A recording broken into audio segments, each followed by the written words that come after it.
Aku hendak bersyukur pada Tuhan karena keadilan-Nya.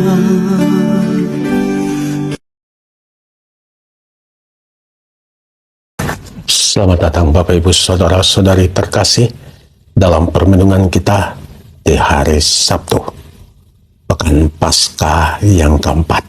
Dalam bacaan hari ini kita mendengar kesaksian bagaimana kehidupan awal murid-murid di dalam gereja perdana. Begitu banyak tantangan yang mereka hadapi. Tantangan fisik, dipenjarakan, bahkan juga dibunuh. Kemanapun mereka pergi, selalu ada orang yang disiapkan untuk menjebak mereka, untuk menjatuhkan mereka. Itu berarti mengikuti Tuhan, menjadi orang yang setia di dalam panggilan hidup itu bukanlah sesuatu yang gampang-gampang, tetapi sesuatu yang menuntut dari kita pengorbanan. Tetapi pengorbanan itu tidak boleh dilihat sebagai suatu penderitaan atau mungkin sebagai satu ujian, tapi lebih lagi harus dilihat sebagai satu bagian dari proses pertumbuhan untuk menjadi murid Tuhan. Menjadi murid Tuhan itu, menjadi orang yang setia kepadanya itu, menuntut dari kita kerelaan hati untuk melepaskan ego kita, tetapi juga bahkan hidup dan nyawa kita, dalam keyakinan bahwa apapun yang terjadi dalam hidupku, Tuhan pasti hadir. Itulah yang menjadi kekuatan para rasul. Itulah yang menjadi kekuatan dari mereka-mereka yang menjadi bagian dari pertumbuhan gereja perdana. Bukan hanya Yesus yang mati, tetapi para rasul semuanya mati dalam kematian yang begitu tragis. Petrus bahkan mati disalibkan dengan kepala ke bawah. Bahkan di saat matinya pun, dia merasa bahwa dia tidak layak menjadi seperti gurunya. Dia cuma sebuah orang murid.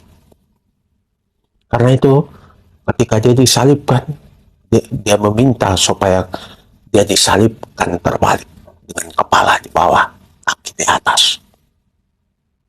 Satu ungkapan kemuridan, satu ungkapan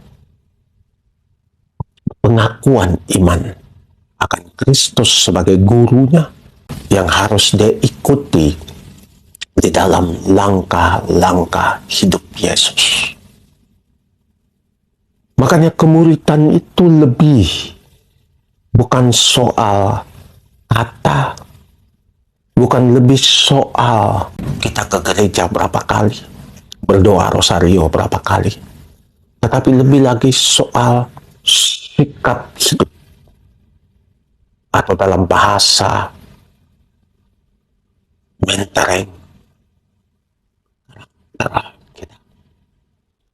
Karakter seorang beriman adalah karakter yang tahan banting, karakter orang yang rela berkorban untuk suatu kebenaran. Karakter seorang beriman adalah karakter hati yang jujur. Jujur terutama kepada hati nurani kita. Dan hati nurani kita hanya tenang ketika kita hidup di dalam kebenaran dan kejujuran itu. Tanpa itu, hati nurani kita akan selalu mengganggu-ganggu kita Sampai pada saatnya kita harus mengakui kita tidak pernah bisa selama-lamanya membohongi hati nurani kita. Makanya karakter seorang beriman adalah hati nurani yang tenang, damai.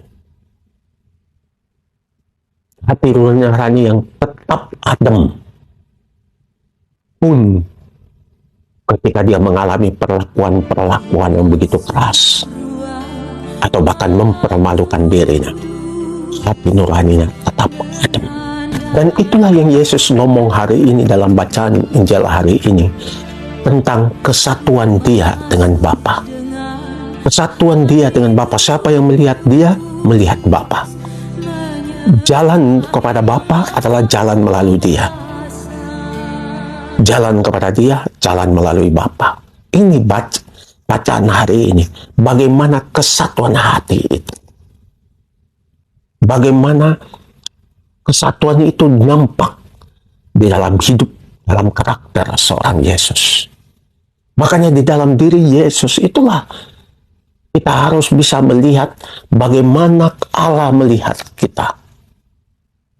Maka untuk mengerti bagaimana Allah melihat kita, mari kita mengerti tentang agama kita.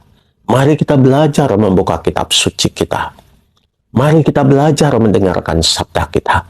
Mari kita melihat pada tradisi-tradisi kehidupan kita. Kenapa ada tradisi sedemikian di dalam gereja kita? Karena tradisi itu ungkapan dari apa yang mereka mengerti, apa yang mereka baca dari kitab suci itu. Dari situlah baru kita bisa melihat seorang Allah itu. Misalnya, kalau kita lihat pada kisah penciptaan dalam halaman pertama, kita melihat Allah itu seperti seorang artis yang luar biasa. Dia taruh sangat detail. Dia taruh semuanya. Tidak ada satu pun yang dia lupakan. Tidak ada satu pun yang dia lupakan. Dia sangat detail. Dan semuanya itu penting. Dia ciptakan tidak hanya malam, tapi juga terang. Dia ciptakan tidak hanya ikan-ikan di laut, tetapi juga akan burung-burung di udara dan hewan-hewan di daratan. Semua dia ciptakan dalam kesatuan semua. Dia ciptakan ada matahari, ada bulan, bintang. Dia ciptakan semuanya itu. Dan ketika semuanya ada, dia taruh di tengah-tengahnya itu. Di tengah dari semua ciptaan itu, manusia. Makanya apa yang kita baca dalam bacaan ini, bahwa manusia itu harus memainkan peranannya sebagai motor yang menyatukan. Makanya menguasai di dalam bacaan, dalam lembaran tentang kitab penciptaan itu. Menguasai bukan berarti menginjak, tetapi menguasai artinya memberi nama kepada mereka. Nama dengan mereka. Dan kita hanya bisa kalau kita bisa menerima mereka, hidup bersama dengan mereka di dalam suatu keterbukaan. Seperti telanjangnya Adam dan Hawa. Dalam satu kepolosan. Itulah gambaran kesatuan kita.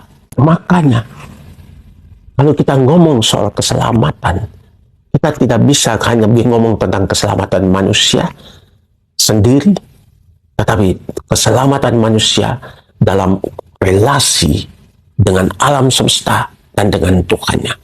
Tiga sisi kehidupan itu harus bersatu. Makanya seorang beriman yang percaya kepada Tuhan haruslah menjadi seorang yang menjaga kehidupannya dan kehidupan manusia-manusia lain, tetapi juga menjaga alam semesta ciptaan Tuhan sebagai gambaran wajah Allah itu sendiri. Makanya ketika Allah melihat semuanya baik adanya, makanya ketika batu kecil yang mengganggu kita sampai kita hampir jatuh, kita harus mampu melihatnya itu sebagai kehadiran Tuhan pula. Luar biasa deh. Ku hendak bersyukur Semoga Allah yang Maha Kuasa memberkati kita, Bapa, Putra, dan Roh Kudus. karena Amin. keadilan